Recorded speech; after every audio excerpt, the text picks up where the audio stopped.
Well, it's a good question. We are actually in the middle of the World Space Week and we are living historical moments. 4th of October is the day when the first Sputnik was actually launched into outer space, and ever since the space age has started. So we cannot forget 1967 with the creation of the Outer Space Treaty and all the public law instruments that followed after. But we are in a spacefaring nation, and UAE has a lot of developments in the field, from launching the first astronaut last year to the International Space Station to enacting outer space legislation, which entered into force this year in 2020. There are many events that we can salute, and we are actually in a spacefaring nation. The domain is not very well known for lawyers. We are not many space lawyers in the world, but since we have this opportunity, it is an event that makes us proud, and obviously would like to explore more about it in the legal field.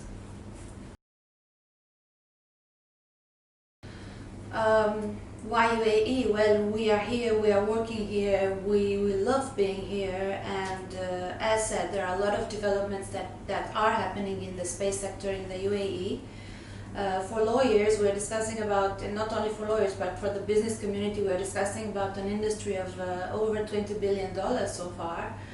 And we obviously find a lot of, let's say, patterns, legal patterns that we can develop in this industry. And here we have, of course, a set of governmental bodies. We have the very powerful space agency. We have the Mohammed bin Rashid Space Center, but we also have some private or semi-private players, such as Yahsat, such as Turaya. We have a space technology constructor, Voda Aerospace. So I think in terms of contracting, legislation, compliance, procurement, these are sectors that can be very well supported by us as lawyers. For lawyers, indeed, it is a niche sector. We are going to discuss about that in this video. However, it's a beautiful domain, and I would say it's a restricted domain to a certain category of lawyers that have the necessary expertise to understand the public aspects of outer space law with the private ones and with the meta law that exists in between those. And we discuss here about memorandums in between the space agencies, a lot of examples that we have already ongoing, such as the International Space Station, and so on and so forth. For lawyers, the domain is prolific and it's quite new. Of course, in UAE we have the material to work on that. We have a national space legislation already in force.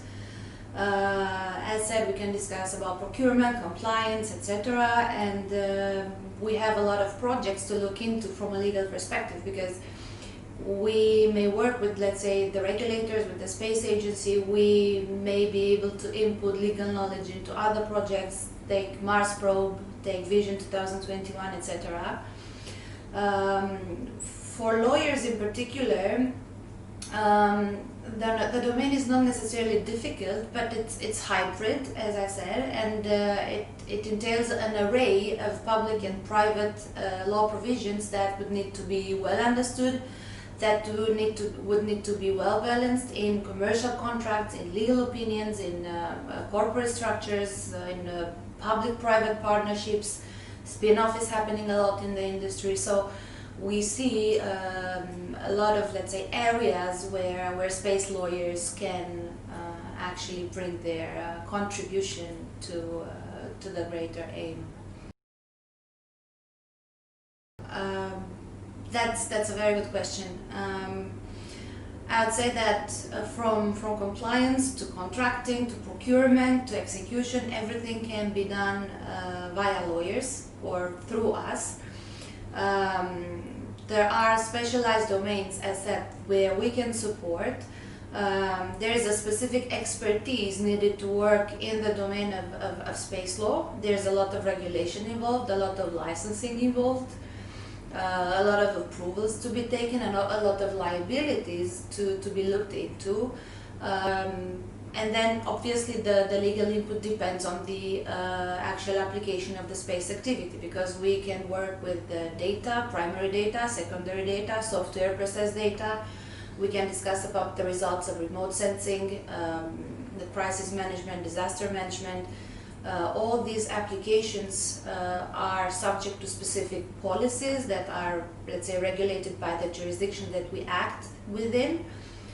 For instance, shutter control, but at the same time there's a lot of, let's say, commercial benefit that is derived from this kind of applications, and we usually look into that.